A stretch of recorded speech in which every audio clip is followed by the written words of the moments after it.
This is Sarah. Nothing fires her up quite like helping her community.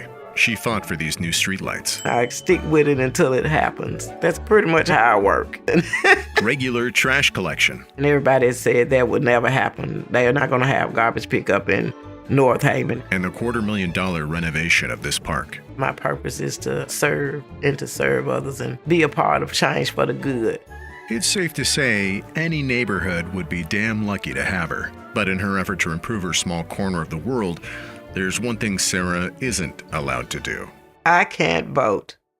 Tennessee. Tennessee. Tennessee. Welcome to Tennessee. Lord, we don't have democracy in Tennessee. Violations of the Voting Rights Act. Lowest score when it comes to democracy. Sarah's lived here since she was a kid. It's where she raised her children and her grandchildren, and where she now heads her neighborhood association. I am your president. But it's also where, back in 1992, I got into a fight with a lady.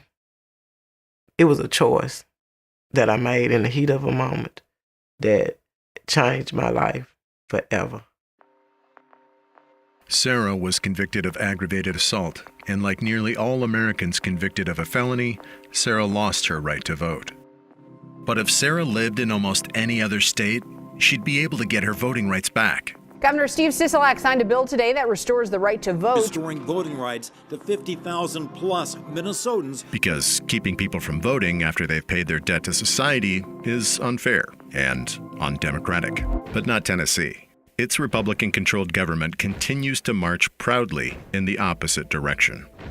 As a result, 21% of black adults in Tennessee have lost their right to vote because of a felony conviction.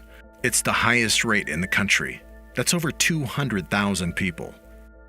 The good news is, Tennessee has a path for reclaiming voting rights. The bad news is, the process is absurdly complicated.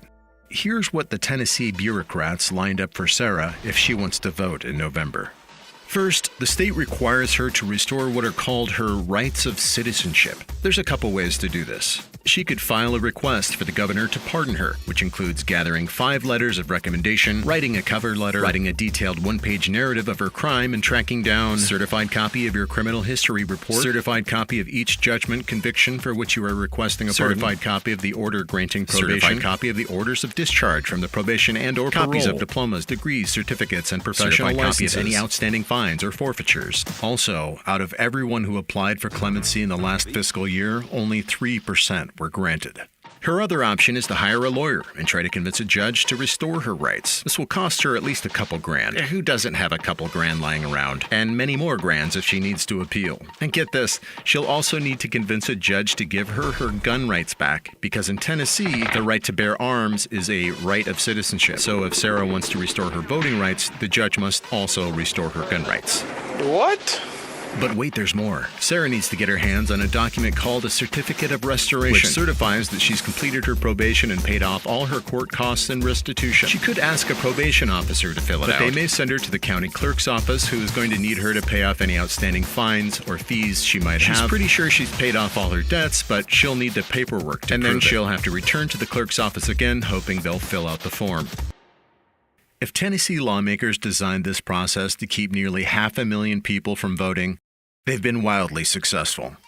Guess how many have succeeded in restoring their voting rights between 2020 and 2022? Less than 1%. Makes me feel like they're saying I'm not a citizen. You just here, like I'm a foreigner in my own country.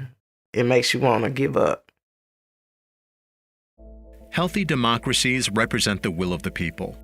So when a state prevents nearly 10% of adults from voting, the process is broken.